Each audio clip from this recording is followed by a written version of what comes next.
worship His holy name. Hi, welcome to Man of Faith Ministries. I'm Brian, and we're up to chapter 22 of Luke in our New Testament reading of Matthew right through to Revelation, one chapter at a time. Hope you've been joining us. There is a link in the description for the rest of the podcast for this one.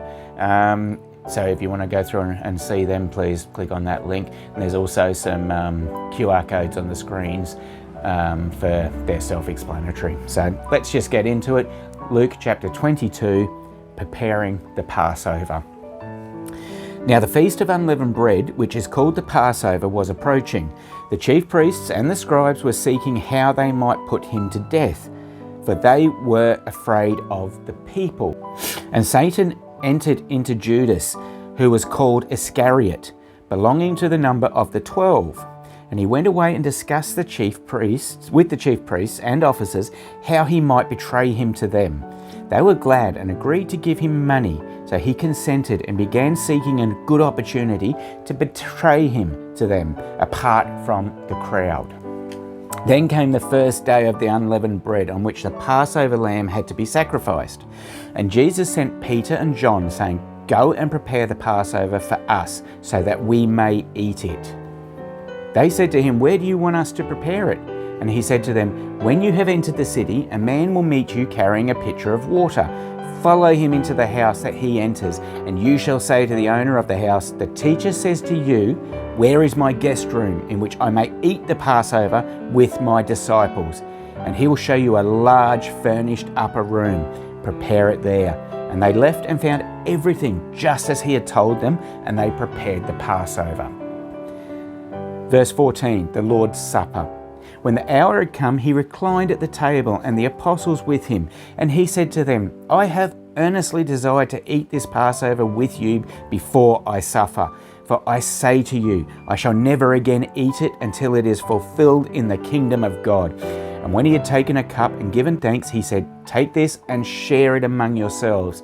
For I say to you, I will not drink the fruit of the vine from now on until the kingdom of God comes." And when he had taken some bread and given thanks, he broke it and gave it to them, saying, "This is my body, which is given for you. Do this in remembrance of me." And in the same way he took the cup after they had eaten, saying, "This cup which is poured out for you is the new covenant of my blood. But behold, the hand of the one betraying me is with mine on the table. For indeed the Son of Man is going as it has been determined, but woe to that man by whom he is betrayed." And they began to discuss among themselves which one of them it might be who was going to do this thing. Verse 24, who is greatest? And there arose also a dispute among them as to which one of them was regarded to be the greatest. And he said to them, "The kings of the Gentiles lord it over them, and those who have authority over them are called benefactors.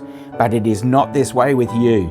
But the one who is the greatest among you must become like the youngest, and the leader like a servant. For who is greater, the one who reclines at the table, or the one who serves? It is not the one who reclines at the table, but I am among you as the one who serves. You are those who have stood before me in my trials, and just as my Father has granted me a kingdom, I grant you that you may eat and drink at my table in my kingdom, and you will sit on thrones judging the 12 tribes of Israel. Simon, Simon, behold, Satan has demanded permission to sift you like wheat, but I have prayed for you, and your faith may not fail. And when once you have turned again, strengthen your brothers." But he said to him, "Lord, with you I am ready to go both to prison and to death." And he said, "I say to you, Peter, the rooster will not crow today until you have denied me 3 times that you know me." And he said to them, "When I sent you out without money belt and bag and sandals, you did not lack anything, did you?" They said, "No, nothing." And he said to them, "But now whoever has a money belt is to take it along, likewise also a bag, and whoever has no sword is to sell his coat and buy one. For I tell you that this which is written must be fulfilled in me." And he was numbered with transgressors. And for that which refers to me, has its fulfillment. They said, Lord, look, here are 2 swords. And he said to them, it is enough. Verse 39, the Garden of Gethsemane.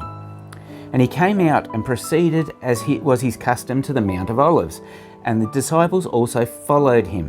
When he arrived at the place, he said to them, pray that you may not enter into temptation. And he withdrew from them about a stone's throw, and he knelt down and began to pray, saying, Father, if you are willing, remove this cup from me, yet not my will, but yours be done. Now an angel from heaven appeared to him, strengthening him.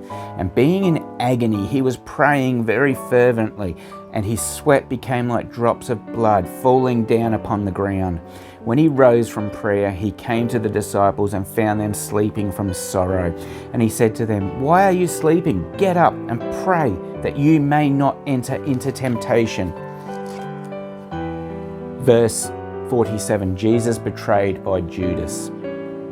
While he was still speaking, behold, a crowd came, and the one called Judas, one of the 12, was preceding them. And he approached Jesus to kiss him. But Jesus said to him, Judas, are you betraying the Son of Man with a kiss? When those who were around him saw that what was going to happen, they said, Lord, shall we strike with the sword? And one of them struck the slave of the high priest and cut off his right ear. But Jesus answered and said, stop, no more of this. And he touched his ear and healed him. When Jesus said to the chief priests and officers of the temple and the elders who had come against him, have you come out with swords and clubs as you would against a robber? While I was with you daily in the temple, you did not lay hands on me, but this hour and the power of darkness are yours. Verse 54, Jesus' arrest. Having arrested him, they led him away and brought him to the house of the high priest. But Peter was following at a distance. After they had kindled a fire in the middle of the courtyard and had sat together, Peter was sitting among them. And a servant girl, seeing him as he sat in the firelight and looking intently at him, said, this man was with him too. But he denied it, saying, woman, I do not know him. A little later, another saw him and said, you are one of them too. But Peter said, man, I am not. After about an hour had passed, another man began to insist, saying, certainly this man was also with him, for he is a Galilean too. But Peter said, man, I do not know what you are talking about. Immediately he was still speaking, a rooster crowed. The Lord turned and looked at Peter, and Peter remembered the word of the Lord, how he had told him, before a rooster crows today, you will deny me 3 times. And he went out and wept bitterly. Now the men who were holding Jesus in custody were mocking him and beating him, and they were blindfolded him, and they were asking him, saying, prophecy, who is the one who hit you? And they were saying many other things against him, blaspheming. Verse 66, Jesus before the Sanhedrin. When it was the day, the council of elders of the people assembled, both chief priests and scribes, and they led him away to their council chamber, saying, if you are the Christ, tell us. But he said to them, if I tell you, you will not believe, and if I ask a question, you will not answer. But from now on, the Son of Man will be seated at the right hand of the power of God. And they all said, are you the Son of God then? And he said to them, yes, I am. Then they said, what further need do we have of testimony? For we have heard it ourselves from his own mouth. Okay, that's the end of chapter 22. That's another powerful chapter with what happens to Jesus and in relation to everything that's happening in the world today as well. So next we have chapter 23, which is titled Jesus Before Pilate. So until then, please stay safe, take care, and may God bless your day.